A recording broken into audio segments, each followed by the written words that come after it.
दोस्तों बहुत बहुत स्वागत है आपका हिंदी मीडियम के सबसे number one channel Shubham classes पर। दोस्तों अगर आप क्लास 12 के स्टूडेंट हो तो आज केमिस्ट्री के पहले, दूसरे और तीसरे चैप्टर का मैं आपको टॉप 10 जो आपका वन वर्ड क्वेश्चन आते हैं, ठीक है, इसे कह लो एमसीक्यू कह लो या फिर जो मल्टीपल चॉइस क्वेश्चन आते हैं, उनमें से 10 ऐसे क्वेश्चन को सेलेक्ट किया हूं जो पिछले वर्षों बहुत आ चुके हैं और ये सभी क्वेश्चन बहुत ही इंटरेस्टिंग और बहुत ही इंपॉर्टेंट।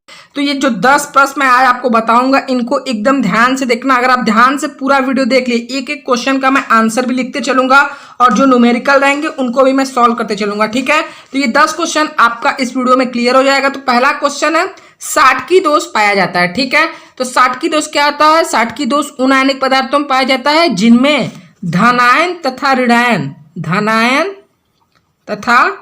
ऋणायन, ठीक है, ये लगभग समान आकार के होते हैं, ठीक है। साटकी दोष में उन आयनिक पदार्थ में पाया जाता है जिनमें धनायन तथा ऋणायन लगभग समान आकार के होते हैं। अब कौन कौन से हैं? जैसे फॉर एग्जांपल आप लिख लो NaCl, KCl, KBr और CHCl में भी पाया जाता है, ठीक है।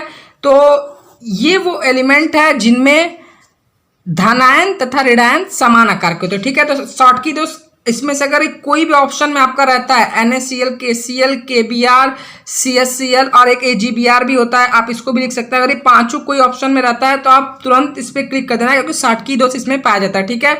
तो साटकी दोष क्लियर हो गया। साटकी दोष उन आयनिक पदार्थों में पाया जाता है जिनमें धनायन तथा ऋणायन लगभग समान आकार के होते हैं। For example NaCl, KCl, KBr, CHCl and AgBr आदि, ठीक है, क्लियर है। बात करते हैं सेकंड क्वेश्चन की। सेकंड क्वेश्चन है क्रिस्टल के घनत्व को कम करने वाला बिंदु दोष कौन सा है? तो क्रिस्टल के घनत्व को कम करने वाला बिंदु दोष साटकी दोष होता है, ठीक है। कौन सा दोष? साटकी दोष। क्योंकि साटकी दोष में क्रिस्टल से धनायन तथा ऋणायन समान संख्या में अनुपस्थित हो जाते हैं, अंततः क्रिस्टल का घनत्व तो कम हो जाता है, इसलिए क्रिस्टल के घनत्व को कम करने वाला बिंदु दोष साटकी दोष होता है, क्लियर है। थर्ड क्वेश्चन आपका है किस प्रकार के ठोस विद्युत चालक आघातवर्धनी और तन्य होते हैं, ठीक है। किस प्रकार के ठोस पूछ रहा है तो इसका आंसर हो जाएगा धात्विक ठोस, ठीक है। धात्विक ठोस विद्युत चालक आघातवर्धनी और तन्य तीनों होते हैं, क्लियर है। बात करते हैं फोर्थ क्वेश्चन। देखो यहाँ पर मोस्ट इंपॉर्टेंट लिखा हूं, ठीक है, इसलिए इस क्वेश्चन को ध्यान से देखना। क्वेश्चन है अशुद्ध या शुद्ध जल की मोलरता है। ये आपको 2 नंबर में पूछ सकता है, नहीं तो आपको 1 नंबर में पूछ सकता है, ठीक है। तो अशुद्ध या शुद्ध जल की आपको मोलरता निकालनी है, ठीक है। तो यहाँ पर आपको पता है जल इसका फॉर्मूला जब लगाओगे कि मोलरता आपको निकालना है तो जल का, एक सेकंड, यहाँ से सबसे पहले जब भी कोई न्यूमेरिकल सॉल्व करो या कुछ तो पहले सॉल्यूशन लिख लो, फिर यहाँ पर लिखो जल का आपको क्या निकालना है? मोलरता, ठीक है। तो इसका फॉर्मूला है जल का भार अपॉन जल का अणुभार, ठीक, और इसके अपॉन हो जाएगा जल का आयतन, और जल का आयतन किस में रहेगा? लीटर में, ठीक है, लीटर में। तो इसको लीटर में, अब इसको सब वैल्यू को आप वो कर लो, ठीक है। तो जल का भार आपको सबसे पहले निकालना है, तो जल का भार क्या हो जाएगा? जल का भार का फॉर्मूला क्या होता है? जल का भार इक्वल टू घनत्व, ये सब तो आप 10th में पढ़े हो, घनत्व इंटू आयतन, ठीक है, और ये किस में होगा? मिलीलीटर में, क्लियर है। तो 1 इंटू आयतन 1000, क्योंकि लीटर मैंने आपको बताया, तो ये हो जाएगा 1000 ग्राम, ठीक है। अब आपको जल का अणुभार चाहिए, तो H2O का अणुभार, ठीक है, तो ये हो जाएगा 2 इंटू 1 प्लस 16, ठीक, ये हो जाएगा इसका 18, क्लियर है। अब आपको क्या निकालना है? जल की, शुद्ध जल की मोलरता, ठीक है। तो शुद्ध जल की मोलरता निकालोगे तो आपको वैल्यू से पुट करना है, ठीक है। जल का भार 1000 अपॉन जल का अणुभार 18 और ये जल का आयतन लीटर 1, ठीक है। तो इसको जब सॉल्व करोगे तो ये आपका समथिंग आएगा 55.56 मोल लीटर। आप इसको डायरेक्ट याद कर लो, ठीक है। शुद्ध जल की अगर मोलरता पूछे तो 55.56 मोल पर लीटर अगर ऑप्शन में रहे तो आप सबसे पहले इसको टिक कर देना, नहीं तो अगर न्यूमेरिकल में आए तो आप इस तरीके से इसको सॉल्व कर देना, क्लियर है। बात करते हैं फिफ्थ क्वेश्चन की। फिफ्थ क्वेश्चन है राउल्ट का नियम किससे संबंधित है? तो राउल्ट का नियम वाष्प दाब से संबंधित है, ठीक है। राउल्ट का नियम वाष्प दाब से, क्लियर है। राउल का नियम किससे संबंधित है? वाष्प दाब से।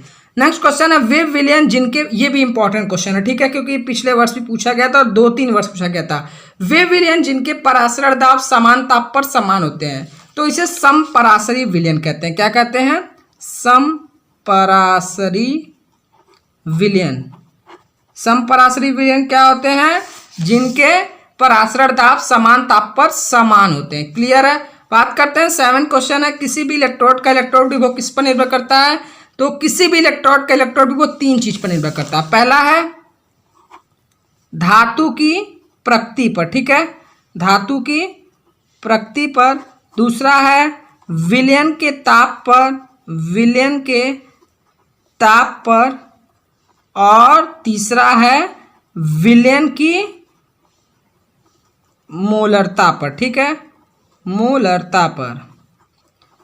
तो अगर कोई पूछे कि किसी भी इलेक्ट्रोड का इलेक्ट्रिक विभव किस पर निर्भर करता है, तो किसी भी इलेक्ट्रोड का इलेक्ट्रिक विभव धातु की प्रकृति पर, विलयन के ताप पर और विलयन की मोलरता पर। क्लियर है? ये 3 अगर 1 नंबर में 2 नंबर में पूछता है, मतलब इस तरीके डेफिनेशन लिखना है तो ये 3 लिख दो कि अगर इसमें से एमसीक्यू पूछता है, इसमें तीनों में से कोई ऑप्शन रहता है तो आप एक ऑप्शन इस पर से टिक कर देना। क्लियर है? नेक्स्ट क्वेश्चन आपसे पूछा गया है प्रबलतम अपचायक है, ठीक है, तो और 4 ऑप्शन दिया है, ठीक है, प्रबलतम अपचायक पूछा है। लेकिन एक बात मैं बता दूं कि विद्युत रासायनिक श्रेणी में जब ऊपर से नीचे की ओर जाने वाले तत्वों पर की अपचायक क्षमता घटती है, ठीक है, ऊपर से जब नीचे जाएंगे तो अपचायक क्षमता घटती है तो मानक अपचयन विभव के मान बढ़ने लगते हैं, ठीक है। और विद्युत रासायनिक श्रेणी में जो आपका ये लिथियम है, विद्युत रासायनिक श्रेणी में जो लिथियम का स्थान सबसे ऊपर आता है। क्लियर है? इसलिए जो इसका मानक अपचयन विभव है वो -3.04 वोल्ट होता है और ये है इसका। क्लियर है? तो इससे यह ज्ञात होता है कि जो ये लिथियम है यह प्रबलतम धातु अपचायक है। क्लियर है? समझ में आया कि नहीं समझ में आया? तो बता रहा हूँ फिर से, देखो अच्छे से। प्रबलतम अपचायक है, इसमें पूछा है लिथियम, सोडियम, पोटेशियम और CS, ये 4 ऑप्शन इसमें दिया, इसमें पूछा प्रबलतम अपचायक है।